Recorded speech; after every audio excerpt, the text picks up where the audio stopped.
close till I get up.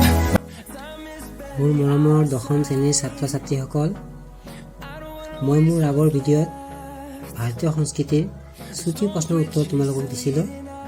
আজি মই মোৰ দ্বিতীয়টো ভিডিঅ'ত ভাৰতীয় সংস্কৃতিৰ প্ৰথম ভিডিঅ'ত ৰৈ যোৱা কেইটামান চুটি প্ৰশ্নৰ উত্তৰ লৈ আহিছোঁ।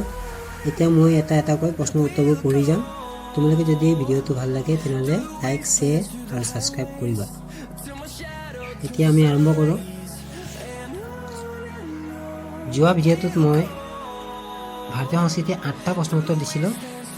এতিয়া 9 নম্বৰ প্ৰশ্নটো হৈছে অজন্তাৰ চিত্ৰকলাই কোন যুগৰ কথা সোঁৱৰায়?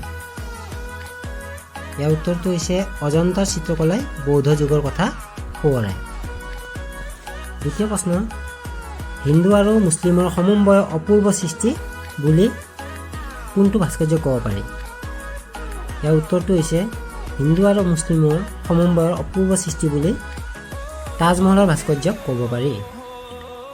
11 নম্বৰ প্ৰশ্নটো, আৰ্যসকলৰ আদিম বাসভূমি কি আছিল? ইয়াৰ উত্তৰটো হৈছে আৰ্যসকলৰ আদিম বাসভূমি মধ্য এছিয়া আছিল। 12 নম্বৰ প্ৰশ্ন, কোনকেইটা সুত উপসুত লগ লাগি ভাৰতীয় সংস্কৃতি ৰচনা হৈছিল?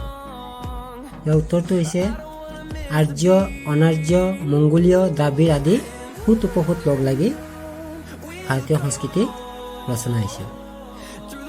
13 নম্বৰ প্ৰশ্ন, ভাৰতীয় সংস্কৃতি বিয়পোৱা দুখন দেশৰ নাম লিখা। ইয়াৰ উত্তৰটো হৈছে ভাৰতীয় সংস্কৃতি বিয়পোৱা দুখন দেশৰ নাম হ'ল গ্ৰীক আৰু চুফি। 14 নম্বৰ প্ৰশ্ন, সংস্কৃতি কি? ইয়াৰ উত্তৰটো হৈছে সংস্কৃতি হৈছে কোনো এটা জাতি বা সমাজ এখনৰ জীৱন প্ৰতিভা। ইয়াতে মই কুৱেশ্যন মাৰ্ক দিয়া গ'ল মোৰ, তোমালোকে এইটো কুৱেশ্যন মাৰ্কটো কাটি জাৰি কৰি ল'ব এইটো।